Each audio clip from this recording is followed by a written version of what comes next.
Saya menerima schedule dan secara khusus tema atau topik bahasan kita di bulan April, di minggu pertama, minggu kedua, minggu ketiga, minggu keempat, sepanjang bulan ini, tema dari gereja lokal ini adalah making progress. Oke?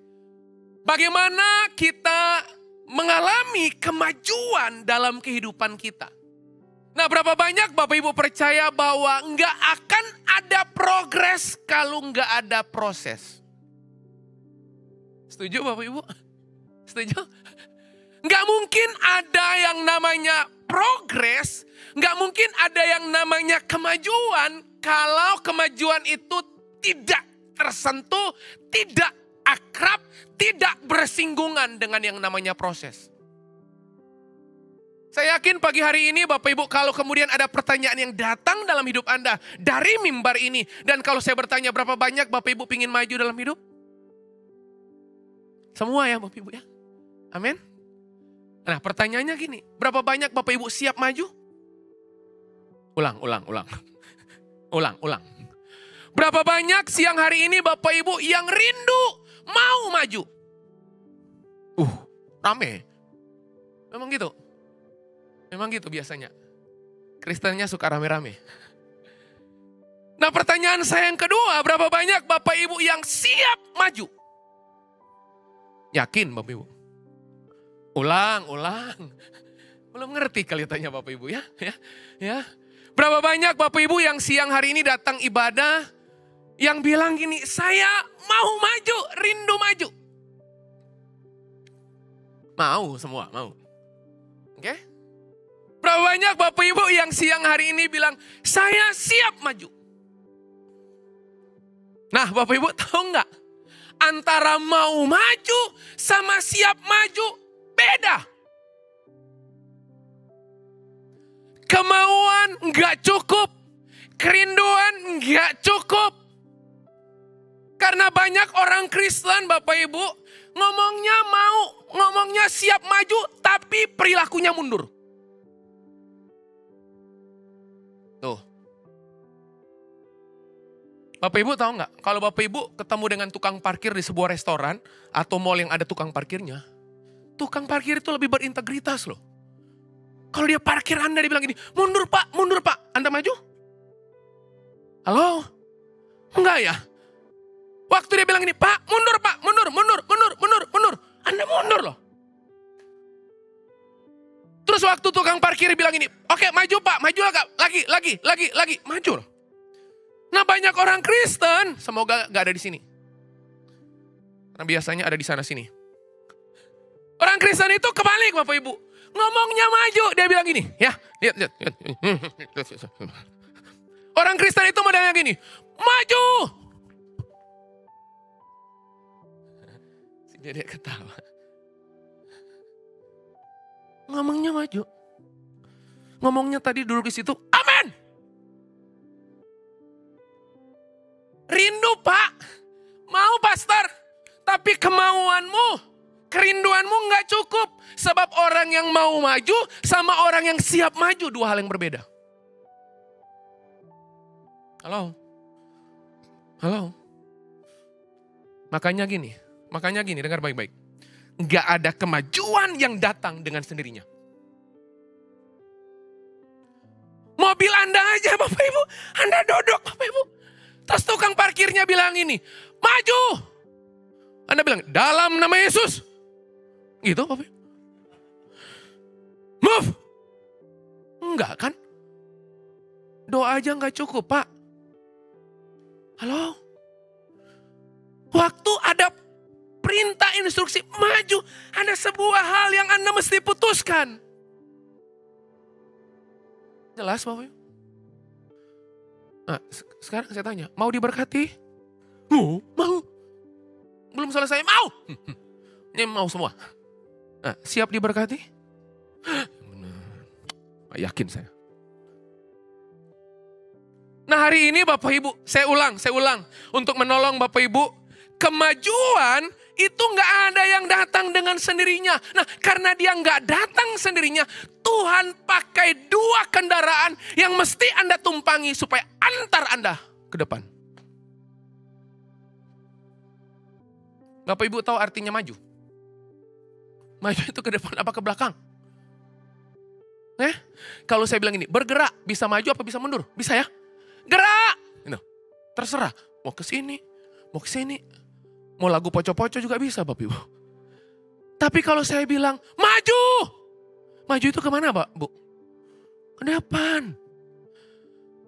Nah makanya gini, supaya Anda ngalami kemajuan, supaya Anda siap dengan kemajuan, making progress itu, Tuhan pakai 2 kendaraan yang akan ngantar Anda menuju destinasi kemajuan. Siap? Tuh, mulai ciut. Apa ya? Mau? Siap? Kita lihat kesiapan Anda. Nah, 2 kendaraan yang Tuhan pakai antar Anda ke tujuan. Yang pertama ada 2P. Yang pertama perubahan. Halo? Halo? Makanya gini, orang yang gak siap berubah gak usah minta maju. Bagaimana mungkin kemajuan tanpa bergerak? Coba Bapak Ibu, saya diam di sini aja Bapak Ibu. Itu gak kemana-mana, tetap berubah loh. Bapak Ibu, gak ngapa-ngapain dalam hidup Anda, minimal usia Anda maju. Pernah Anda gak ngapa-ngapain usia Anda mundur? Puji Tuhan Pak, di 2024 ini usia saya yang 51 tahun, puji Tuhan di tahun ini 50 tahun. Gak ada. Setuju Bapak Ibu?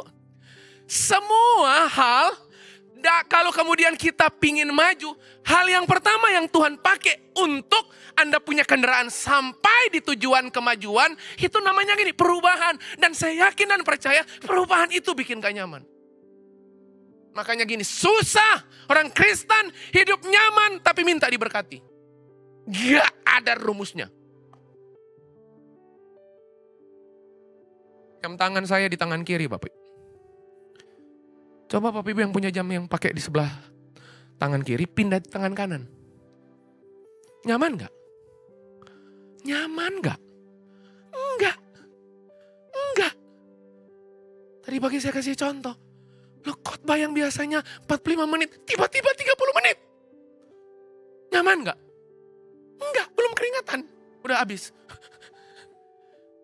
Tapi ada yang kedua Bapak Ibu, yang Tuhan pakai, harus Anda kendarai. Kalau Anda ingin maju, bergerak maju ke depan, Anda harus gunakan kendaraan ini karena Tuhan gak punya kendaraan yang lain ngantar Anda ke sana.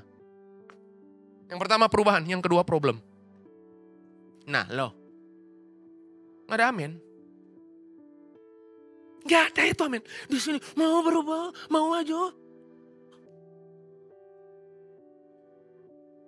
Siap maju? Itu Anda bilang siap. Tuhan kasih menunya. Anda buka bolak-balik, perubahan, problem, perubahan, problem. Nggak ada menu yang lain. Tuhan bilang nggak ada. Halo? Oke Bapak Ibu? Oke, sekarang dengar baik-baik. Perubahan dan problem itu pasti dalam kehidupan. Ucapkan setelah saya, perubahan dan problem adalah hal yang pasti dalam hidup saya. Bilang kata saya supaya Anda menilai itu. Bukan ini. Perubahan dan problem itu pasti dalam hidupmu. Saya enggak. Ada yang bilang gini, kalau ikut Yesus enggak ada yang gitu-gitu. Enggak baca Alkitab Anda.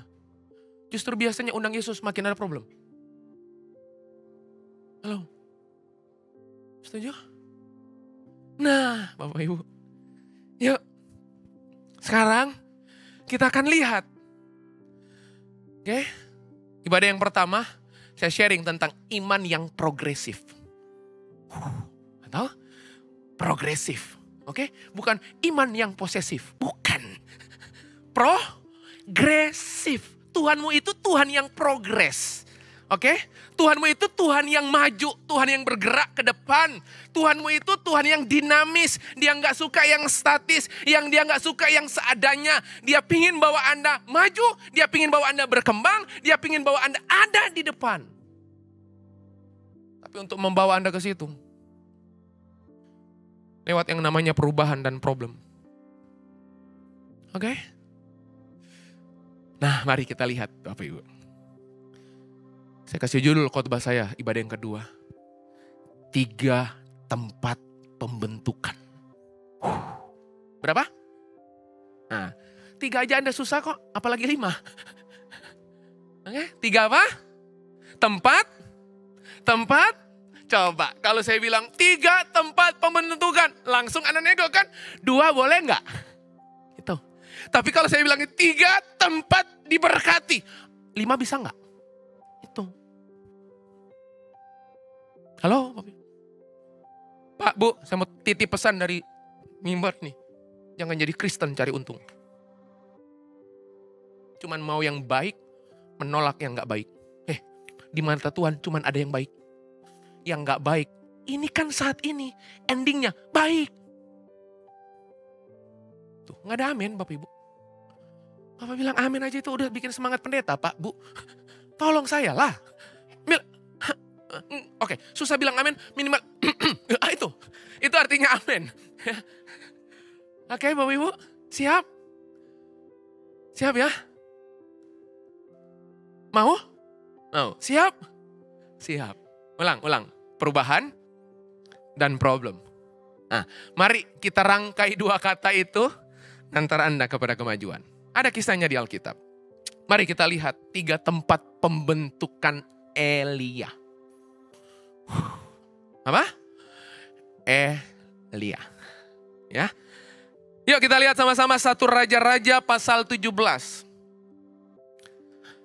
Ayat 1 sampai berikut-berikutnya. 1 Raja-Raja 17, lalu berkatalah Elia, orang Tisbe dari Tisbe Gilead kepada sang Raja Ahab. Dia ngomong sama Ahab. Oke? Demi Tuhan yang hidup, Allah Israel yang kulayani. Ini nabi dari kampung.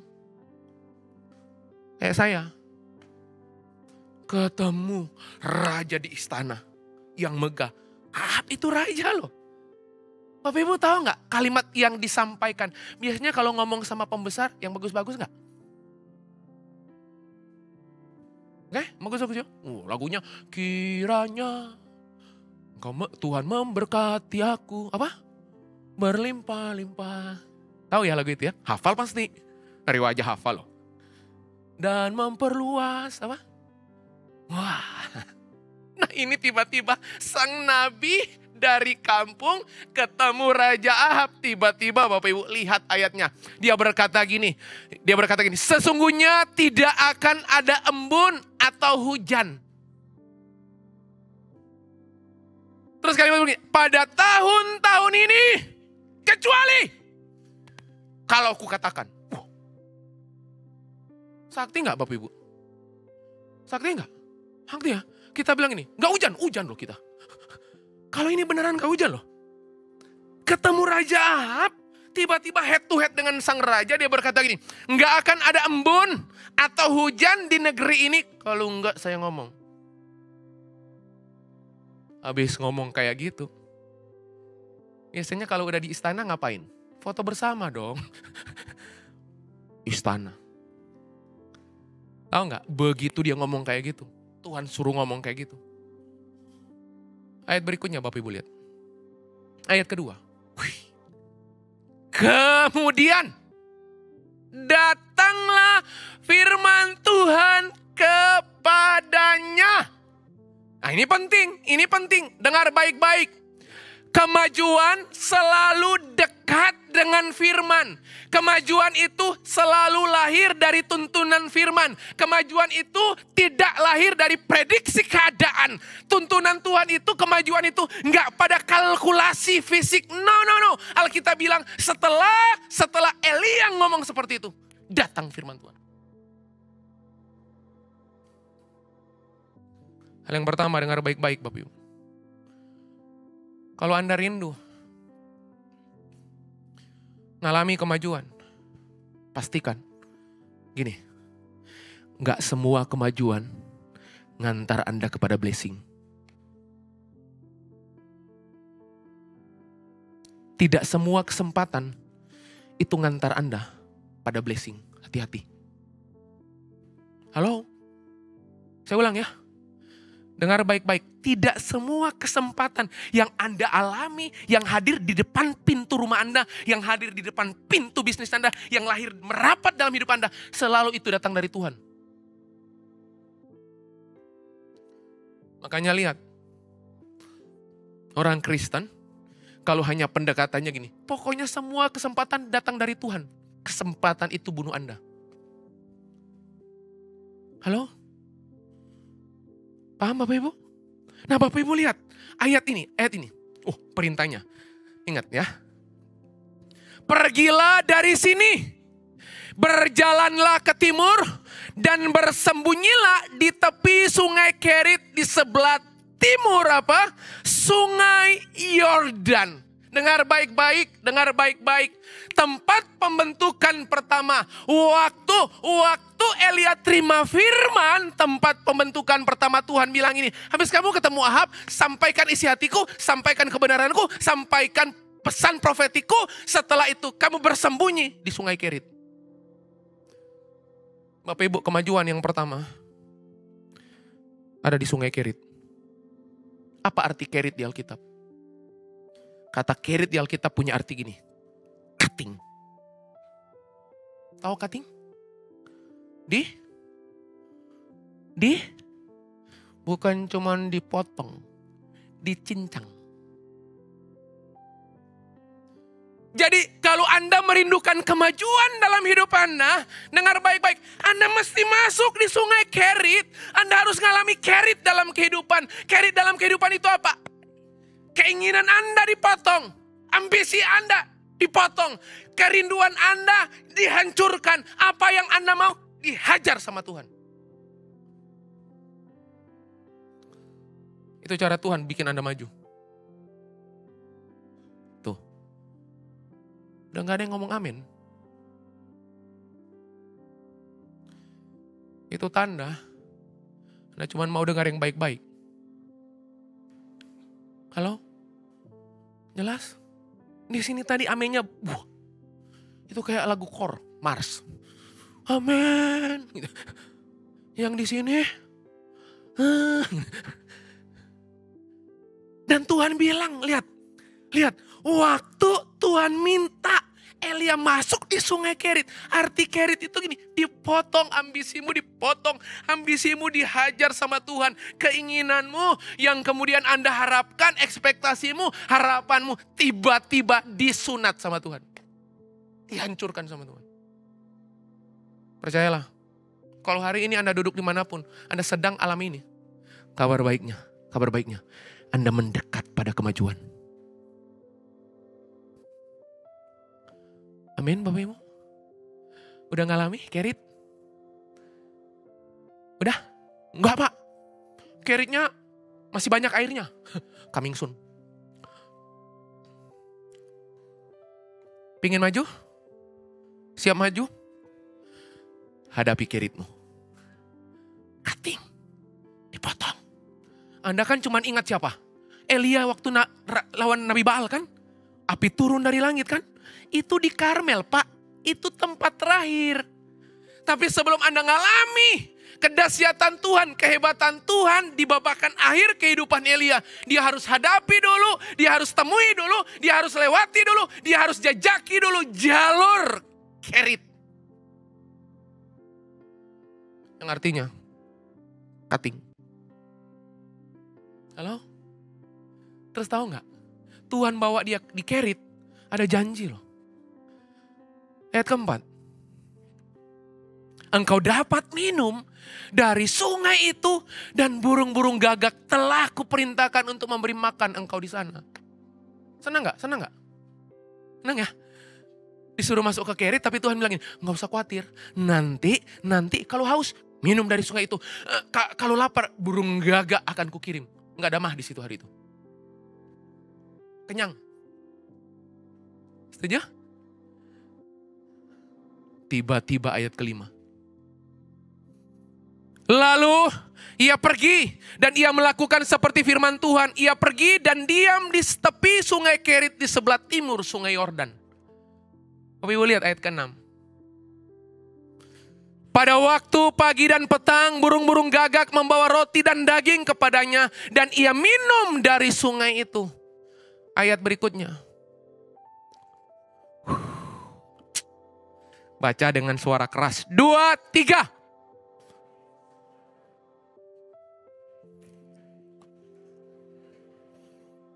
Loh, yang suruh ke Kerit siapa? Yang keringkan Keritmu siapa? Tuh, orang Kristen hari ini. Kan Tuhan yang suruh. Kenapa Tuhan keringkan? So what? Emang kenapa? Saya ulang ya. Yang suruh Elia ke Kerit siapa? Yang keringkan Kerit siapa? Kita kan enggak. Tuhan. Kenapa kalau Tuhan perintahkan ke situ, saya udah nurut. Sekarang kenapa Tuhan keringkan? Masih ada kalimat-kalimat itu di mulut Anda? Berhati-hatilah. Halo? Halo Bapak Ibu? Jahatkah Tuhan? No. Kalau itu hari-hari ini Anda alami di bisnis Anda alami di persoalan-persoalan pelik hidup Anda, dengar baik-baik. Dengar baik-baik. Tuhan lagi pingin gerakkan Anda, geser Anda ke Sarfat. Paham Bapak Ibu? Loh, Kerit yang Tuhan bilang minum air dari situ. Gagak pagi dan petang aku perintahkan. Hari itu saya yakin banget waktu bangun pagi. Gitu. Elia keluar. Melihat, loh. Kok sungai kering? Kerit kering. Loh, kok gak ada gagak? Kalau Anda alami itu, apa yang Anda lakukan? Kita mulai ragu sama Tuhan kan? Loh, kan Tuhan yang nyuruh, kan Tuhan yang perintahkan. Di mana Tuhan? Bapak Ibu tahu nggak? Elia nggak melakukan itu. Halo? Sebab Elia punya arti. Arti nama Elia itu artinya gini. Allah adalah Bapakku. Allah adalah sumber artinya. Amin. Anda percaya seburuk apapun keadaan, selama sang sumber menyertai Anda, dia akan lakukan semua yang terbaik buat Anda. Nah Bapak Ibu lihat ayat berikutnya. Oke, Bapak Ibu lihat ayat berikutnya. Maka apa? Datanglah firman Tuhan kepada Elia loh. Datang firman Tuhan sama Elia. Elia didatangi firman sama Tuhan. Datanglah firman Tuhan kepada Elia.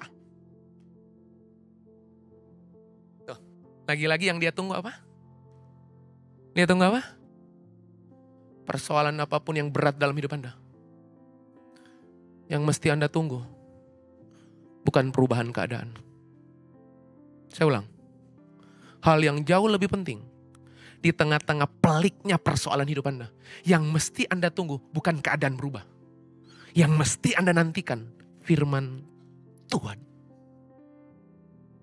Bayangkan keadaan berubah kan? Setuju? Keadaan berubah. Kerit yang melimpah dengan air kering. Burung gagak udah gak dikirim lagi. Nah yang Tuhan mau perhatikan. Bersiaplah ayat ke-9. Bersiaplah apa? Pergi ke Sarfat. Tempat pembentukan kedua. Untuk Anda mengalami kemajuan. Yang pertama. Kerit. Kerit artinya? Cutting. Dipotong. Yang kedua Bapak Ibu tahu gak? Sarfat itu artinya di Alkitab smelting. Artinya apa Bapak Ibu? Tempat pemurnian. Tempat peleburan. Jadi ya, kalau yang pertama, ambisi Anda yang dihajar, keinginan Anda yang dihajar. Yang kali ini, Tuhan hajar motifmu. Orang Kristen itu suka gini. Tuhan, nanti kalau Tuhan berkati saya, aku janji. Begitu diberkati, Tuhan pada saat itu masih bulan promo. Buy one, get one. Sekarang masa promo habis. Salahnya Tuhan. Saya minta datangnya tanggal sekian, Tuhan kasih tanggal yang lain. Ya udah, habis masa promo. Kita seringkali dalam kehidupan Bapak Ibu kayak gitu. Kita janji sama Tuhan, kita lakukan apa yang Tuhan mau. Tapi Bapak Ibu, motif kita ini. Motif kita itu gini, cenderung transaksional dengan Tuhan. Halo? Kita dengan Tuhan seringkali gini bertransaksi. Kalau Tuhan A, saya B nanti. Kalau Tuhan lakukan A, saya janji lakukan B. Lu dengan Tuhan itu gak bisa transaksional. Ini yang terjadi Bapak Ibu lihat. Lihat, bersiaplah pergi ke Sarfat yang termasuk wilayah Sidon. Dan diamlah di sana. Ketahuilah aku telah memerintahkan seorang janda untuk memberi engkau makan. Kabar baiknya, di tengah-tengah Anda ngalamin masa pembentukan di Sarfat, motif Anda dioperasi sama Tuhan. Motif Anda dimurnikan sama Tuhan. Kabar baiknya, Tuhan akan kirim orang-orang yang Anda gak duga untuk tolong kehidupan Anda. Siapa yang Tuhan kirim? Janda. Halo, itu gak ditulis di situ. Janda muda kaya. Halo? Di situ jandanya apa? Miskin ya Bapak Ibu ya. Bapak Ibu tahu cerita ini kan? Coba kita lihat. Lihat, saya mau selesai Bapak Ibu. Main keyboard bisa bantu saya dulu. Oke? 5 menit dari sekarang. Sesudah itu apa? Ia bersiap lalu pergi ke Sarfat. Sarfat artinya apa? Apa? Tempat pemurnian, tempat peleburan hati Anda dimurnikan, motif Anda dioperasi sama Tuhan. Lalu ia pergi ke Sarfat. Setelah ia sampai ke pintu gerbang kota itu, tampaklah di sana seorang janda sedang mengumpulkan kayu api. Ia berseru kepada perempuan itu, katanya, cobalah ambil bagiku sedikit air dalam kendi supaya aku minum. Bapak Ibu, kalau Anda minta tolong, harusnya minta tolong sama orang yang lebih apa yang kurang? Lebih. Bapak Ibu dengar baik-baik. Di masa-masa pembentukan, di masa-masa hadirnya kemajuan, seringkali orang yang Anda harapkan untuk tolong Anda, justru kecewakan Anda. Halo? Orang-orang yang tadinya Anda harap, oh kan ada si A, si B, si C, si D. Kami akrab, kami dekat, so close. Close beneran.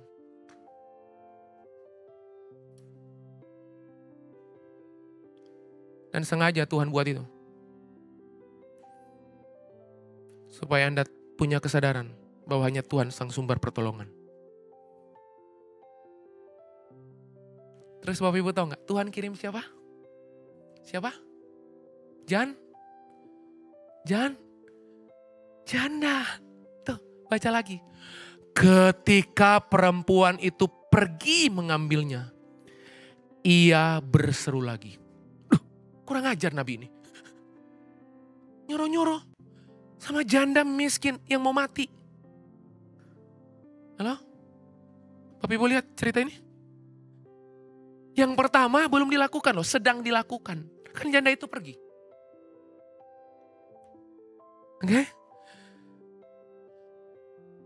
Kembali ke ayat 11. Cobalah ambil juga bagiku sepotong roti. Lapar. Karena kerit kering, gagak gak ngirim daging.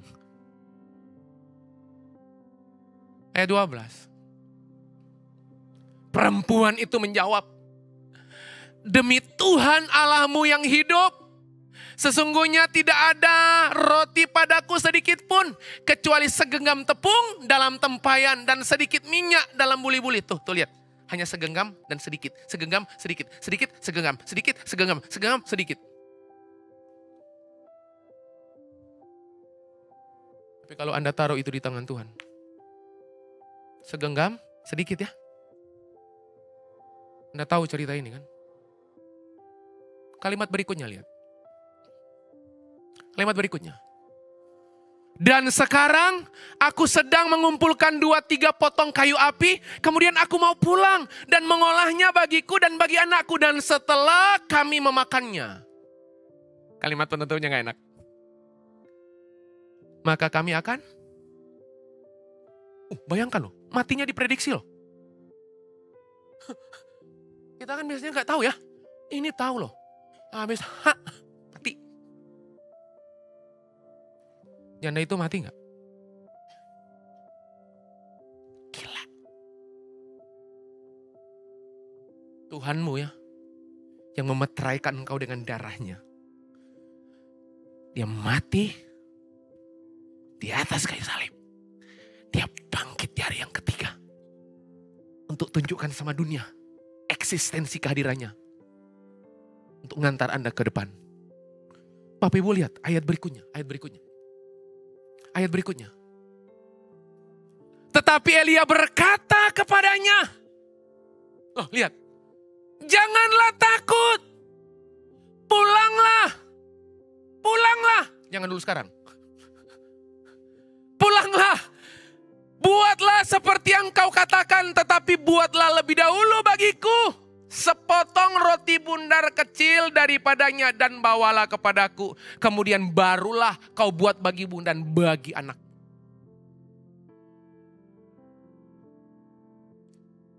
Bapak Ibu, tahu nggak? Ini poin kedua. Sarfat, pemurnian hati. Seringkali waktu hati Anda mau dimurnikan, justru kebutuhan Anda nggak terpenuhi dulu. Apa yang Anda doakan, gak datang dulu. Malah Tuhan bilang ini, berkati orang lain. Halo? Gak ada amin loh. Gak ada amin. Pastor, firman Tuhan hari ini kurang. Loh iya kan? Orang mau mati. Elia tahu gak mau mati? Tahu. Tapi Elia bilang ini, buat dulu untuk aku. Padahal dia udah ngomong sama Elia, gitu. Nanti kalau saya makan, mati kami. Ayat berikutnya, saya selesai.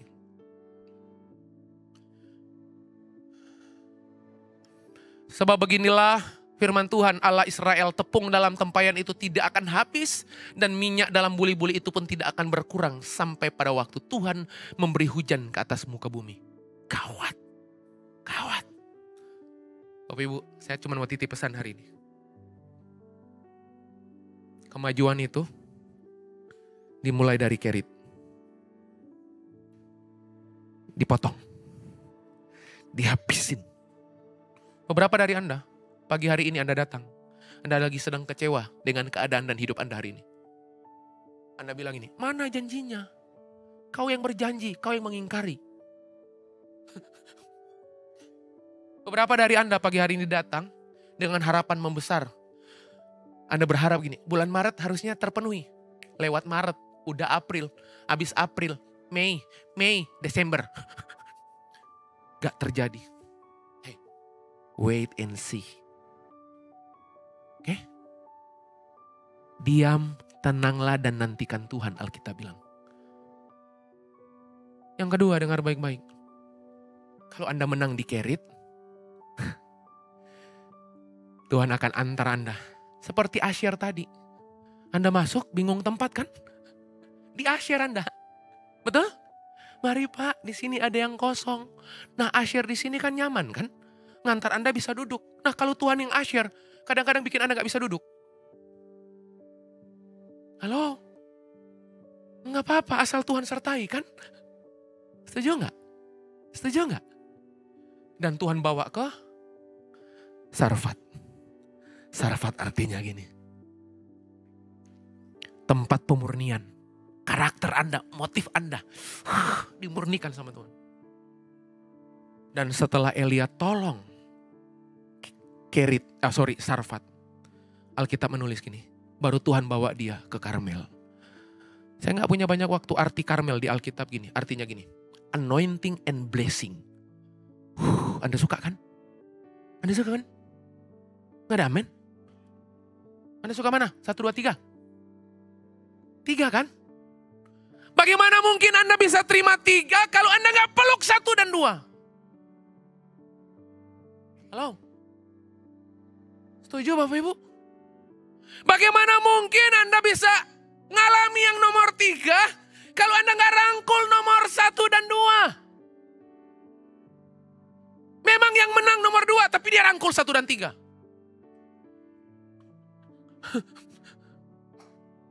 Halo? Bapak Ibu mari.